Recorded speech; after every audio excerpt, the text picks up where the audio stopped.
My name is Jeff Eisenach. I am the director of AEI's Center for Internet Communications and Technology Policy. I appreciate everyone coming out on what is becoming a snowy day in Washington, so we're going to try to run this event more or less on time and on schedule and get people who want to head for home out the door. I do have just a couple of quick announcements to make. We've got a lot going on in technology policy in the world these days. I mean, suddenly we're on the front page of all the papers and talked about in the State of the Union address and stuff that has not been the case mostly during my career while following these issues. And at AEI, we're trying to keep up with all that stuff. Today's event is first major event of the year. On January 28th, we'll be hosting a half-day-long conference on tech issues in 2015 in general. We'll have a whole bunch of folks from the Tech Policy Daily crew, the authors, writers for Tech Policy Daily, and AEI scholars as part of that, as well as some outside folks, and a keynote by Senator John Thune, who, as you all know, is leading legislative effort in the Senate to look both at the Communications Act in general and at the net neutrality issues in particular. So that's January 28th. And on January 29th, up on the Hill, we'll be hosting an event with Senator John Cornyn looking at the prospects for patent reform. So that 28th event will cover not just communications issues, but cybersecurity, internet governance, the whole kit and caboodle, many of the things that we'll be talking about here today. So with those announcements out of the way, let me move straight to the main attraction here.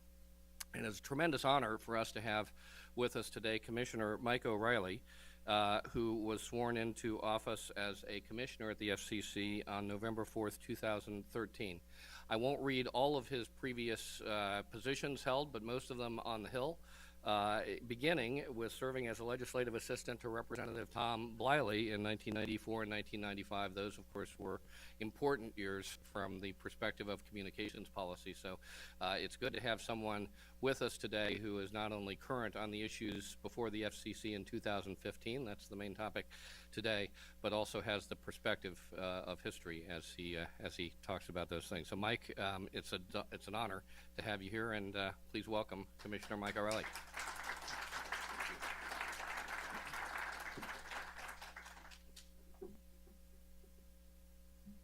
Tricky.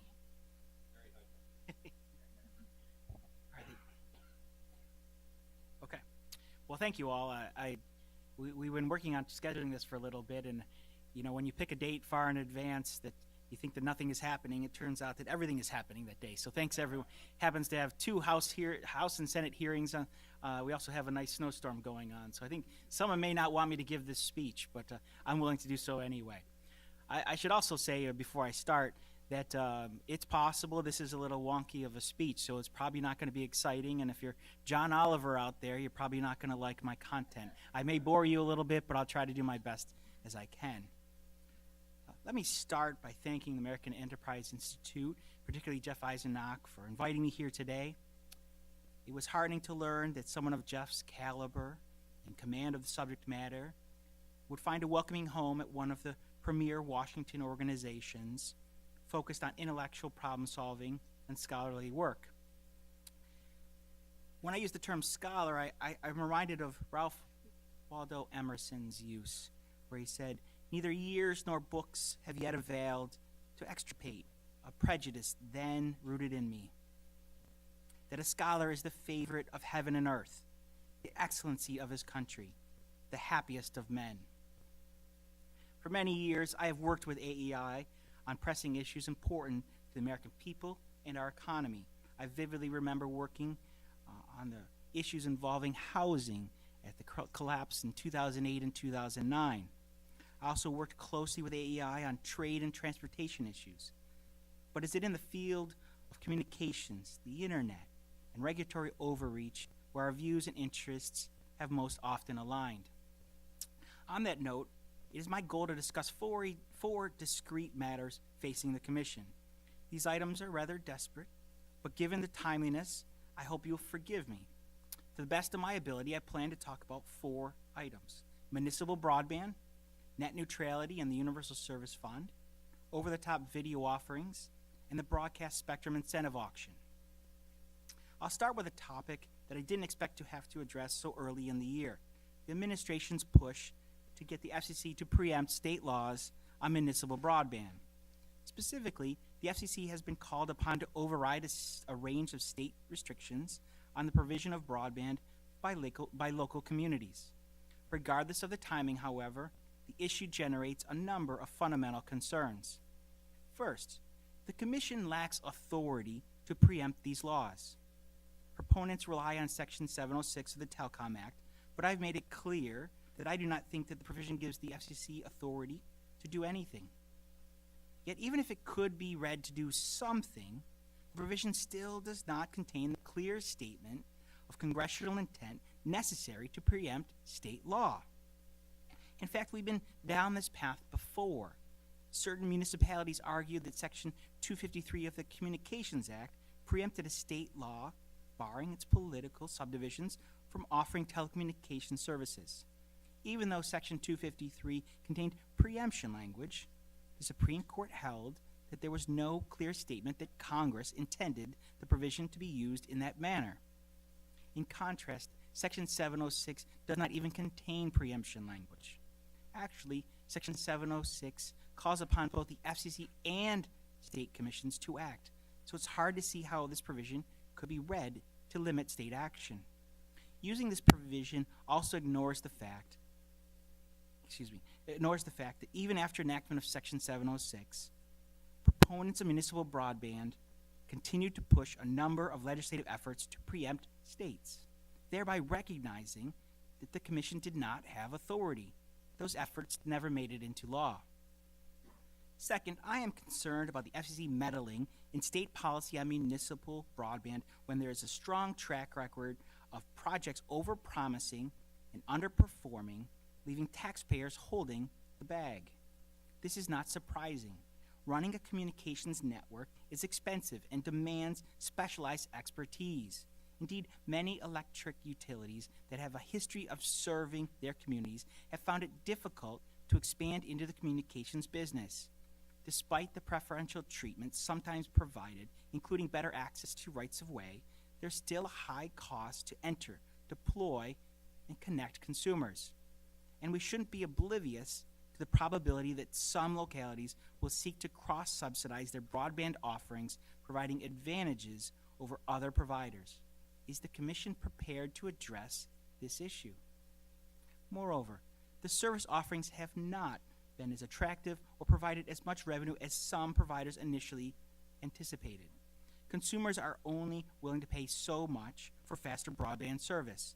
In addition, to be competitive with other providers in the area, municipal providers find that they need to offer sufficient video offerings. But we've seen that municipal broadband customers typically get fewer channels at a greater cost. Accordingly, consumers that are promised faster speeds and more services at lower prices often end up paying far more than was initially envisioned.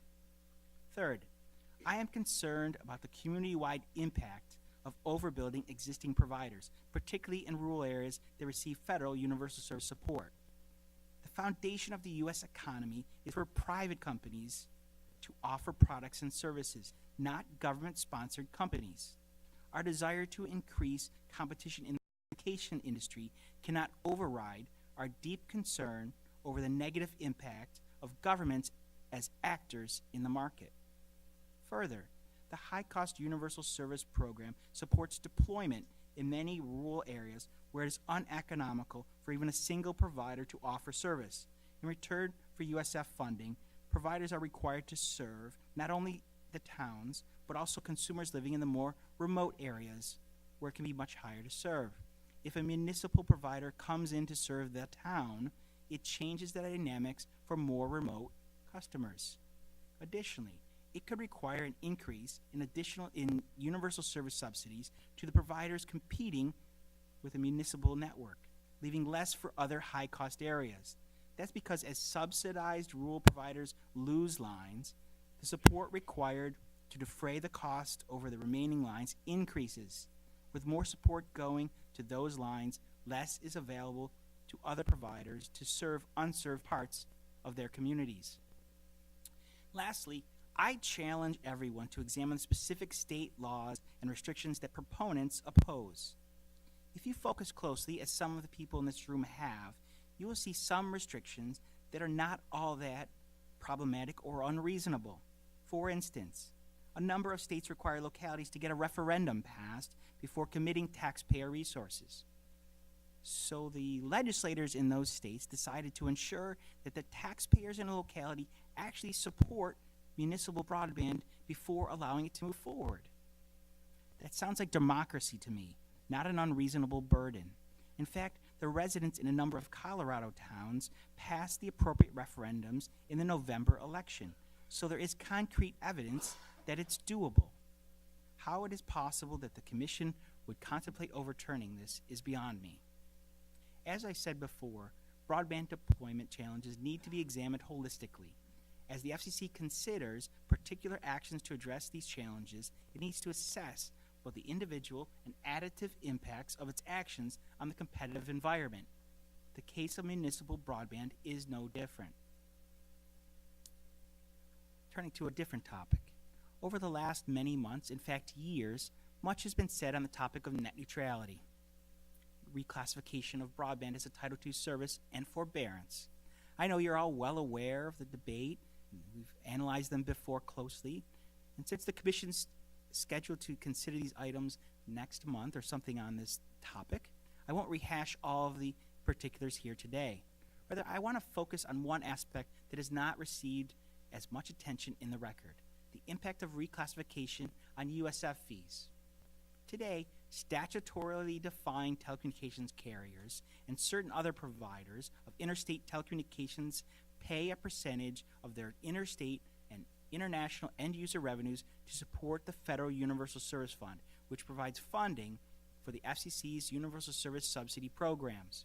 Providers pass these costs on to consumers through fees on their phone bills. To put this into perspective, back in 2004, the fund spent roughly $5.3 billion, and the percentage was just under 9%. Now, due to a broken system for collecting support, the fund is nearing $10 billion, and the percentage stands at almost 17%. There are a number of reasons for this near doubling of the fund over the last 10 years, but increased spending is a big culprit. Let's be clear, however, what net neutrality and reclassification means for Internet users. If the Commission decides to reclassify broadband as a telecommunications service, broadband providers will be required by statute to pay into the fund. Well, there's been a lot of rhetoric trying to dispute the size and scope of certain taxes and fees that consumers would be hit with. No one can rightly disagree with this conclusion. And providers will undoubtedly pass on those fees to consumers, just as telecom providers do today. That means consumer broadband rates will go up. Well, it is true that the Commission could forbear from this requirement. This is likely to be a heavy lift given the barriers the Commission has imposed on its interpretation of forbearance under the statute. Additionally, I view it as highly likely that a number of parties will fervently oppose such forbearance. In fact, we've already started to see filings in the record and public pronouncements to reject any type of Section 254 forbearance. I strenuously oppose the prospect of imposing new fees on broadband for two reasons. Fundamentally, it deters broadband adoption and use. In the past, the Commission and certain consumer groups have recognized that imposing fees on broadband impacts broadband adoption for certain consumers. With so many families struggling and small businesses trying to regain their footing in this economy, I am worried about imposing additional burdens. Having worked on the Internet tax moratorium for numerous years, I know there's near unanimous views in Congress that state and local taxes on Internet access would directly deter the ability of consumers to obtain and utilize the Internet. If that's the accepted premise, and it should be, the same concept should apply to net neutrality debate and its certainty to increase consumer bills. On the one hand, we cannot oppose taxes and fees by localities on Internet access, and yet on the other, suggest that expanding USF fees to broadband would not have the same impact. Some argue that by assessing broadband, the current contribution factor will drop dramatically. That may be true for currently assessed services, but it just means that fees will be applied to more parts of the same family's bills. In other words, it would just spread the pain to more people and services. I'm certain that's a goal for some people. Install a smaller fee across the widest possible reach, and maybe consumers will not notice or care enough. Well, I notice. More importantly, the idea that such maneuvering would result in lower contribution factor assumes that the spending remains constant. I have no confidence that this will be true. The Commission just adopted a $1.5 billion annual increase in the E-rate program and seems reluctant to establish an overall cap on the overall size of the fund as a means to keep spending in check. Indeed, the lesson learned over the last decade is that the Commission always finds a way to justify new spending, often by comparing the incremental increase to things like cups of coffee or cans of soda, while at the same time ignoring the total burden placed on ratepayers. To be clear, I support reducing the contribution factor, but by finding efficiencies within the programs, reducing reserves, and limiting the overall size of the fund, not by imposing new fees on broadband service. As long as we're on this topic, I want to take an opportunity to discuss the Federal-State Joint Board on Universal Service. Many of you may not know that the Commission has referred the issue of USF contributions reform to the Joint Board, which consists of various statutorily mandated representatives. Generally, I support the effort to reform collections. However, we should all have serious concern about the direction of their work. Specifically, one possible outcome is the Joint Board will recommend assessing USF fees on broadband service, the issue I just mentioned in regards to Title II. In other words, if broadband internet access service is not reclassified as a Title II service, or the decision includes sufficient forbearance from Section 254, both of which seem somewhat doubtful at this point, then the Joint Board may recommend capturing it anyway. Can you imagine the logic needed to justify imposing USF fees on broadband, thereby raising rates if the Commission forbears from doing the same just months before?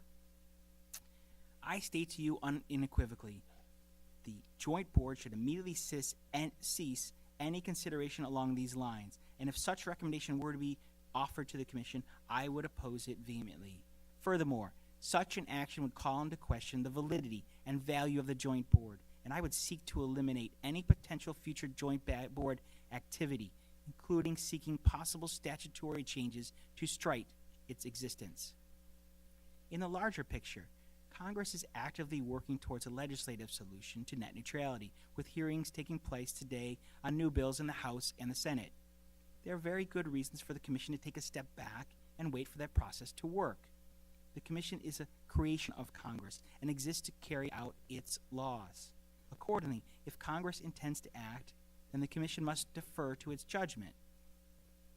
There's absolutely no reason why the Commission needs to rush to order at this time.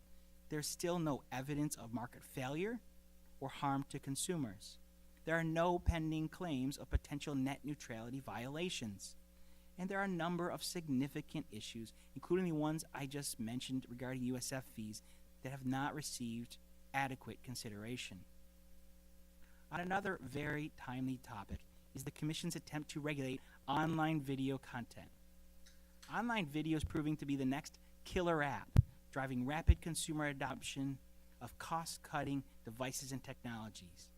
According to industry experts, video already accounts for 2/3 of U.S. internet traffic and is estimated to increase to approximately 80% in just 3 years. The number of homes subscribing to over-the-top video services outside of traditional cable and satellite providers is expected to double in the next 4 years to 15.9 million homes, and spending on subscription video-on-demand services like Netflix will triple. With all this dynamism in the online video market, I am at a loss to why the Commission is considering redefining over-the-top video programming providers who offer streams of pre-scheduled programming as multi-channel video programming distributors, or MVPDs, as it proposed in a December NPRM. One possible argument is that the Commission is trying to be forward-looking. Although this arguably could be well-intentioned and laudable, promoting innovative, new services by dragging 2015 technology back to the 1990s totally misses the mark.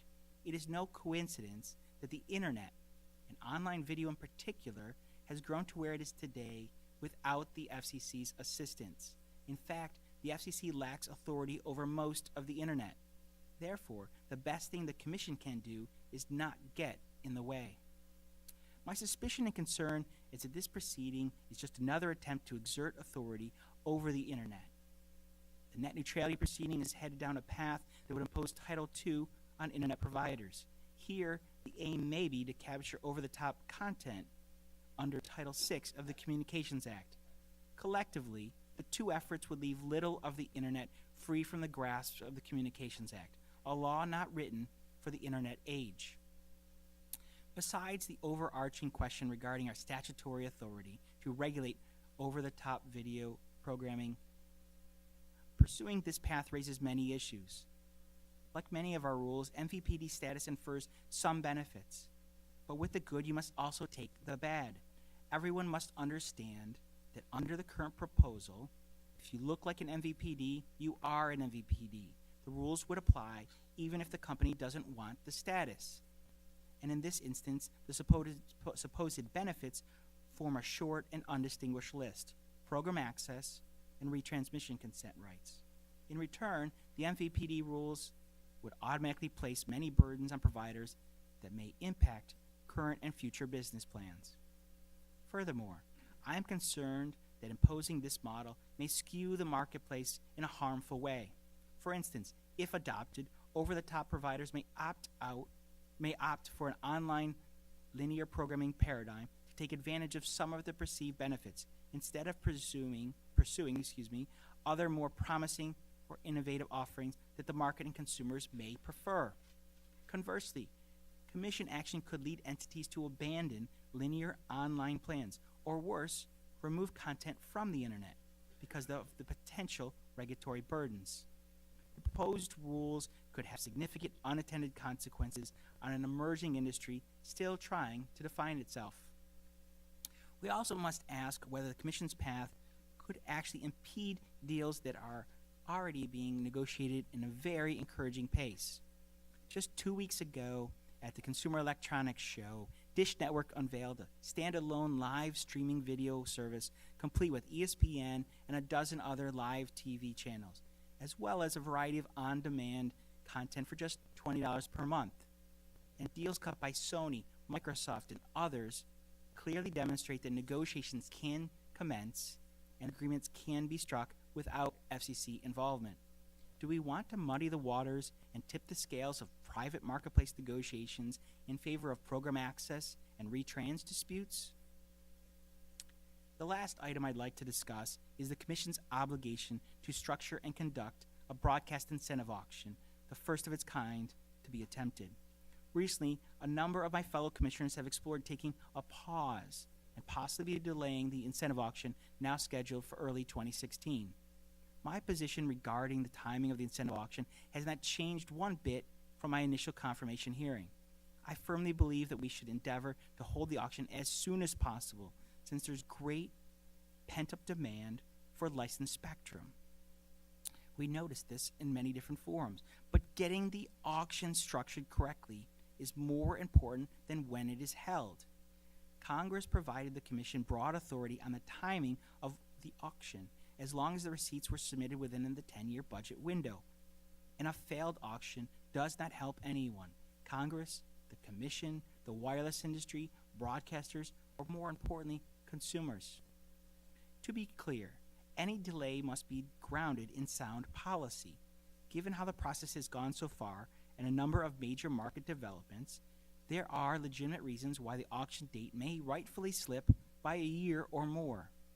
Notably, the ability to close the auction requires significant participation by wireless providers. It is highly likely that winning bidders in the Commission's AWS-3 auction will need time to address internal financial issues. They may need to raise capital, refinance debt structures, revise build-out plans, rededicate resources and personnel, etc. And at almost $45 billion in total gross proceeds for the AWS auction, which is still going on, it would not be unreasonable to see the wireless industry, along with the broadcast industry, seek a delay. Additionally, the Commission has a number of outstanding incentive auction-related issues still to be addressed. There are open questions from the comment public notice, especially regarding reserve spectrum, dynamic pricing, impaired markets, and reverse auction open price bids. There are also parallel proceedings on unlicensed spectrum, inter-service interference, low-power television, and wireless microphones that need to be considered, and a few remaining issues that may need public comment. Of course, all of these various components will need to meld together in a way that ensures success. What we have set forth already is very complex, and getting all of the pieces to work together is a daunting task. We must attempt to make this process simpler to encourage and ensure participation. In the end, the incentive auction will only work if it's fair to all parties and is consistent with the statute. That means working with interested broadcasters by providing realistic information, not pie-in-the-sky estimates, and eliminating the verbal assaults on the broadcasting industry. With that, I want to thank you for your attention, and I look forward to any questions you might have for me.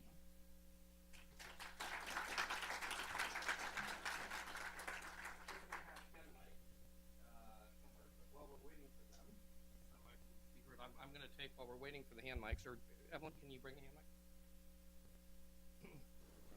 mic? I'll use this one in the interim. I'm going to take the moderator's prerogative and ask the first question.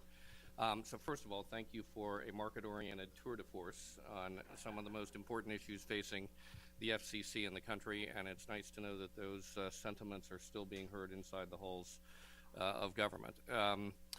With that in mind, one of the things you and I have talked about in our recent conversations goes to the position of the FCC, the role of the Federal Communications Commission as an independent regulatory agency. And this is something in your years on the Hill that you paid a lot of attention to as you're crafting the Communications Act of 1996.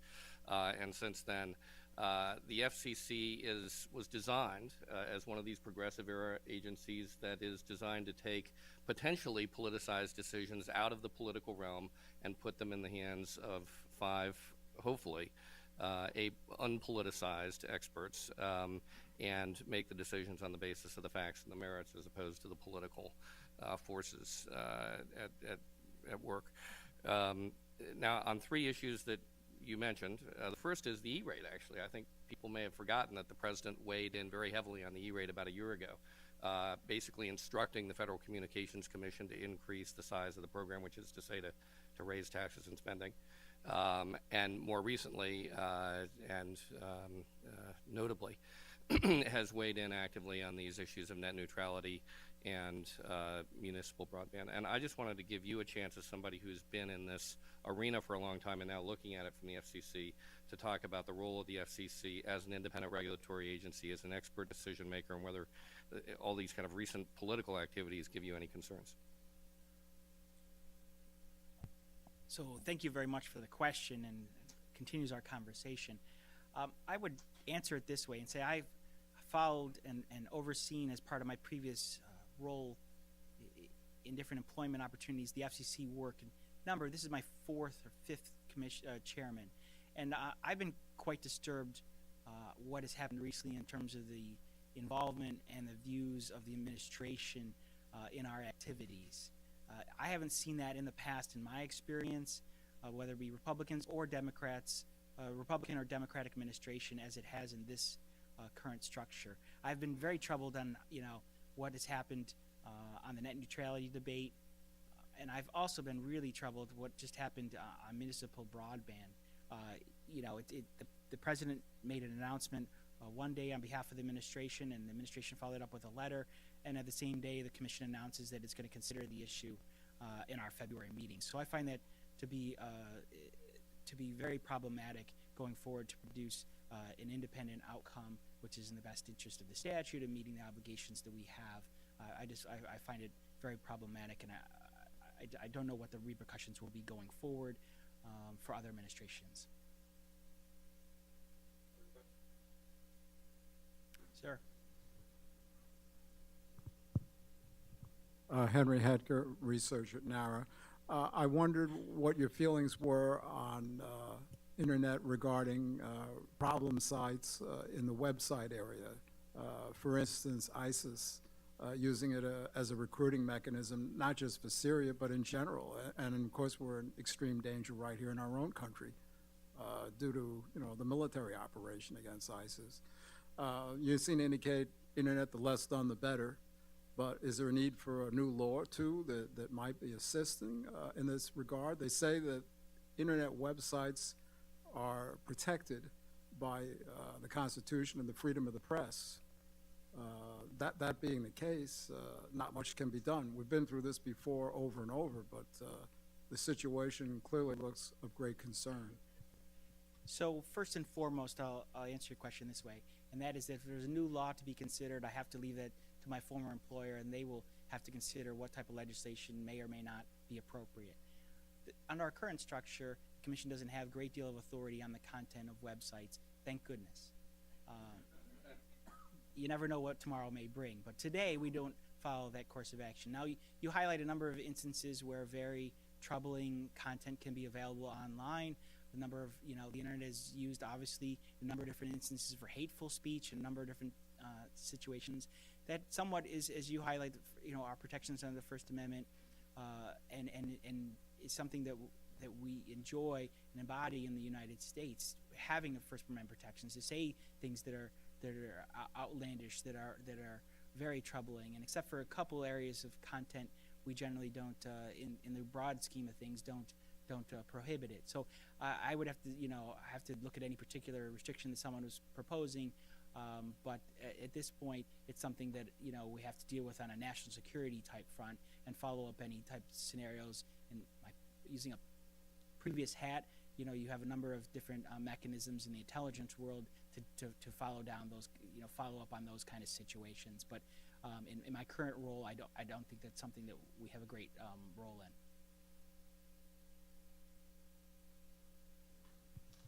in. Rudy, CNS News. I have two questions, if you don't mind. Number one is on municipal broadband.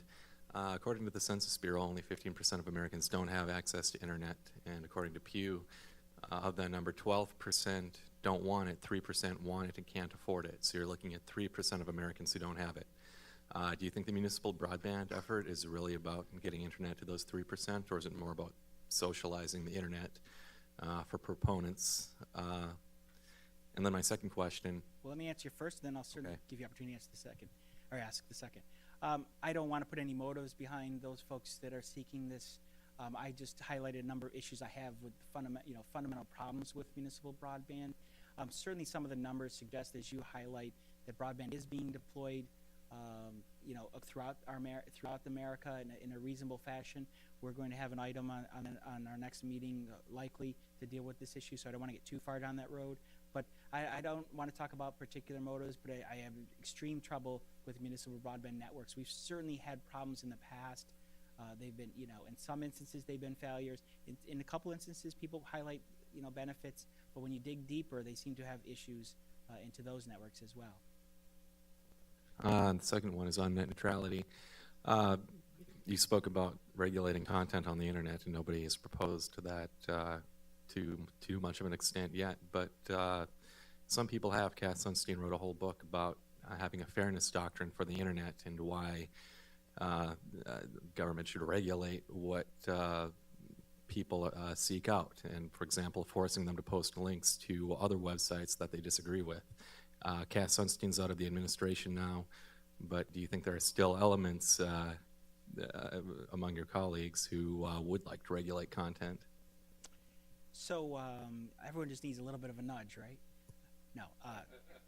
But no, in all honesty, I don't in any way would favor any type of structure that would reimpose anything like the fairness doctrine in any part of our practices, and I certainly wouldn't want to see it on the internet.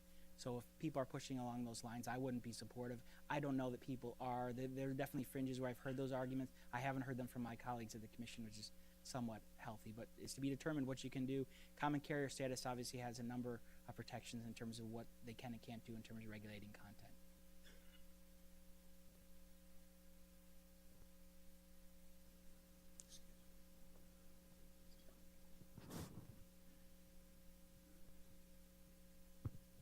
Hi, my name is Barbara Dello, and I hope this isn't a dumb question, but I did my thesis on assisted suicide and the growing euthanasia movement, and I was trying to, and there's a PowerPoint that I did as part of that, and I was trying to email that to somebody because they might be interested in giving that, and on my computer came this thing that this email has been blocked because of the content, objectionable content in it. And the only thing I could have thought was objectionable was the word suicide. Anyway, I was wondering to what degree, as an individual using my computer and my internet, are there people overlooking me, and at what degree can they block and interfere with what I'm doing? So I'm not aware of your particular experience, whether suicide triggers something with your particular email provider. The good part about email, the good part about my role is that the commission doesn't have a great say in what you can and can't send to other people. That's a beauty of what I would like to keep the commission out of. I'm not, different providers may have different limitations on what they're able to post. There certainly have been debates on what's postable on Facebook, what's available, what you can do on Twitter, what you can do on Instagram. Some of those things those are the particular companies' practices, not a restriction from the federal government in terms of the FCC limitations. So I'm happy to follow up with you after, but I'm not exactly sure what may be or what was your problem at the moment. But I'm happy. Let's follow up. Absolutely.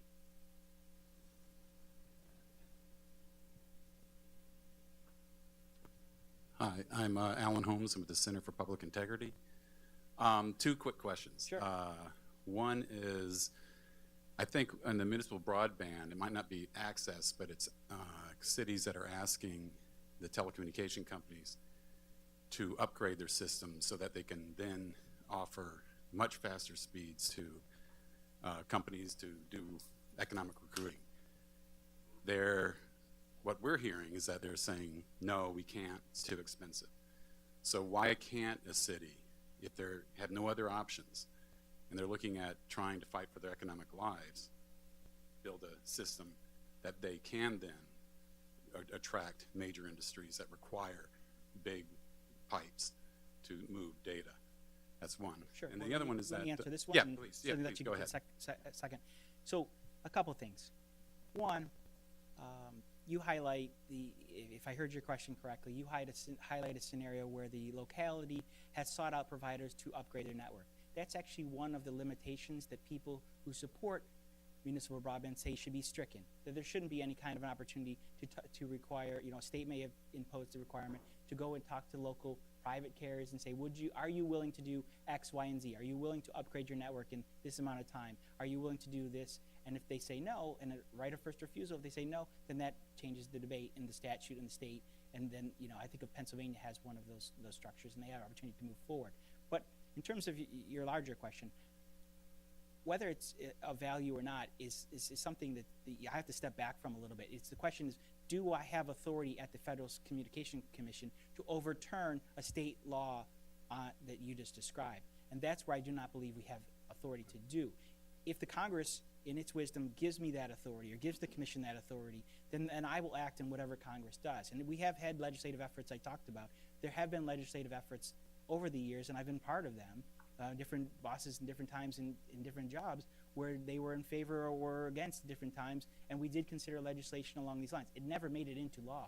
So Congress had the opportunity and has explored the opportunity, giving the Commission specific authority with preemption language in it, and didn't move forward. So that's something for Congress to act, in my opinion, because we don't have authority. We're just going to we're likely to wind up in court on this very big issue. But then my second question, which Sure. now I'm going to change. All right. because of Go your ahead. answer. In the Verizon case, and I can't remember which judge put it in the footnote Sure. in the Yep. decision, saying that the FCC certainly does have authority to rule on municipal broadband, given that Right. they are given the authority to expand broadband across the U.S. Sure. If you can just So I'm happy to go back. I think people have different interpretations of what Judge Silberman's dissent could be read to do. I think he's suggesting, if I read it correctly, that you could read the majority's opinion to take it in a very far direction, beyond where people would envision normally. And so if you agree with the majority's opinion, which I actually disagreed and have given a number of speeches why I disagree with the decision in the Verizon, I don't believe Section 706 provides such authority. I was there actually when it was drafted. I know what it means. I know how it's being interpreted now and how it's being abused. So in the judge's dissent, I think he's highlighting how far you could take this line of logic, and that's potentially problematic. From my perspective, I do not view that authority, especially given my background. I don't believe that we have that authority.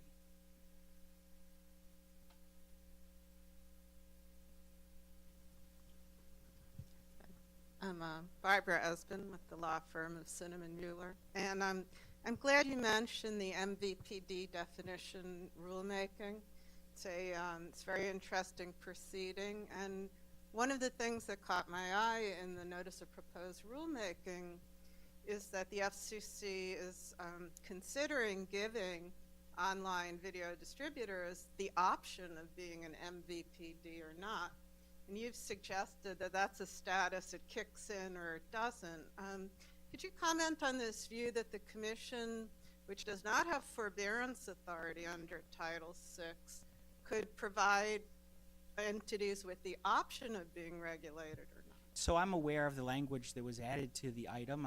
I would be, intellectually in favor of such a role for companies if they wanted to opt into the process. But I don't see, in my experience, where the Commission has such authority to provide such an option. Congress could certainly give it.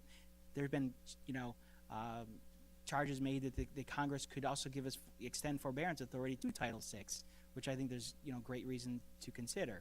So I don't see we'll take some comments. I will look at the comments on that particular issue. I'm not exactly sure where authority will be available in Title VI to make such a declared, that some can pick and choose if they want to be, declared an MVPD. I would say only to your first part of your comment is that our proceeding is limited in the sense that it's tied to linear programming. So you're talking about a very narrow universe today compared to who is an online video provider in the broad scheme of things. Hi, my name is Craig Moran. I don't have no affiliation, but I am working on 2 applications for local low power FM. And my question for you is low power FM in urban markets going to work? Because it seems like these stations will not have any protection of their bandwidth from full power stations on adjacent channels looking to expand their coverage. So it's going to be more difficult and more challenging to find the opportunities for low power in urban settings. We've tried to provide as much opportunity as we can. We're probably running down the number of available stations because of the restrictions as you highlight. They never were going to be a panacea to everything that was out there. They're intended to fill in those places where may have an opportunity, and it happens to be that more of those situations apply in more rural markets. But there are some urban markets where we have been able to do so, and if there is an opportunity, we'll certainly provide for so at the right time as we consider applications. We've done, I think, 3 rounds of 3 rounds we've recently announced, and I'm sure there'll be more if opportunity lies. So it's really a question of what's happening in the local market, what channels are available, and what can feasibly be done.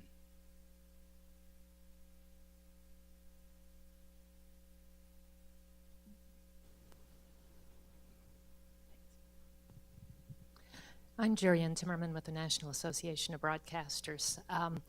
Those of us in the legal department at NAB read your blog from last week with interest about mentioning again your proposal that rulemaking notices and final decisions, the text of them should be made public at the same time they're circulated to the various commissioners for a vote. We appreciate that and support it. And I was wondering if you could talk a little more about how you think that change in process and procedure would help with the substantive decision making at the FCC. I think, just speaking for NIB, I think it might have made the process of adopting that massive auction order that was 400 and some pages somewhat different. So I appreciate your question. And yes, I have been very active on this issue. There's a follow-up blog to a previous one.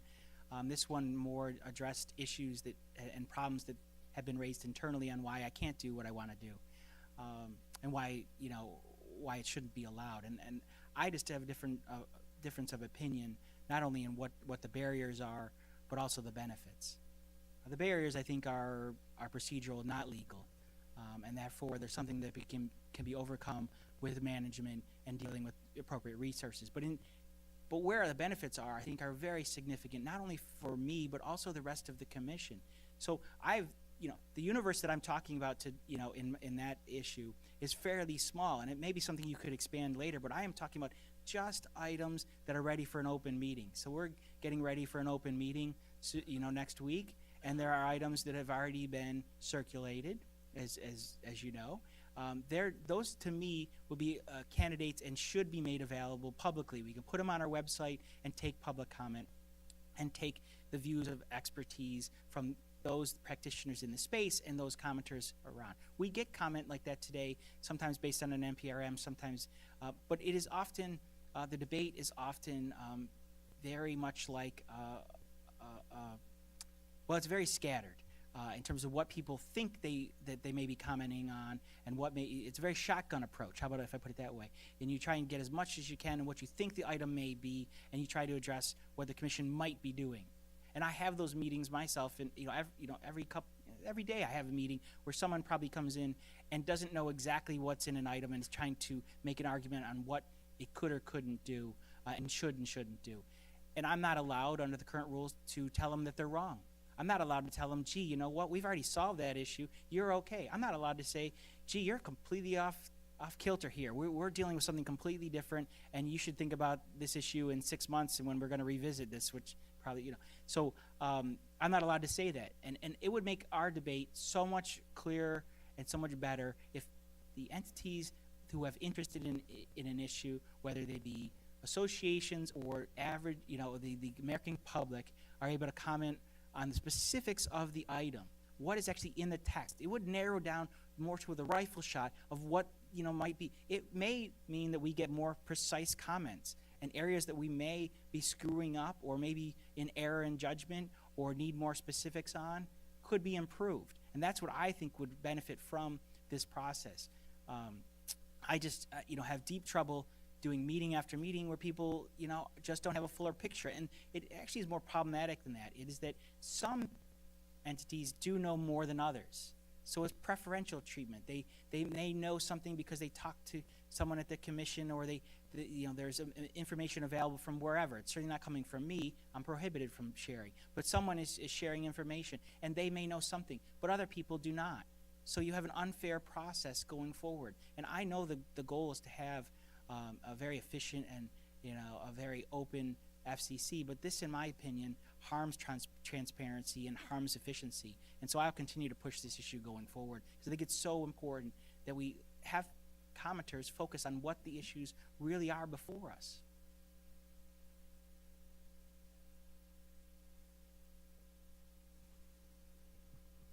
Hi, James Gattuso, Heritage Foundation. Yes, sir. I have what may be a related question to this. It's been nearly a year since the initial notice went out on net neutrality. And a lot of water under the bridge. Probably think almost the entire discussion on Title II has developed since the first NPRM went out. I was wondering what you might think of the possibility of a further notice of proposed rulemaking on this. Is that something that would be useful? Would it be appropriate?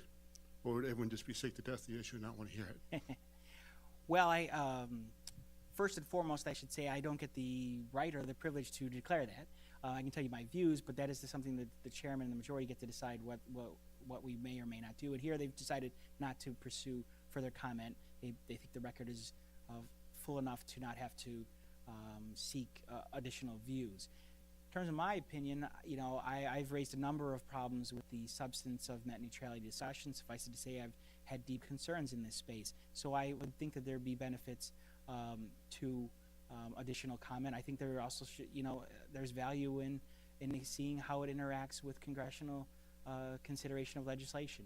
But you know, to your point, I just don't get the luxury of asking that. I think maybe we'll let that be the last question. Thank you so much. Thank you for your time. Thank you so much for being with us. That was wonderful. Really, really good. Thank you.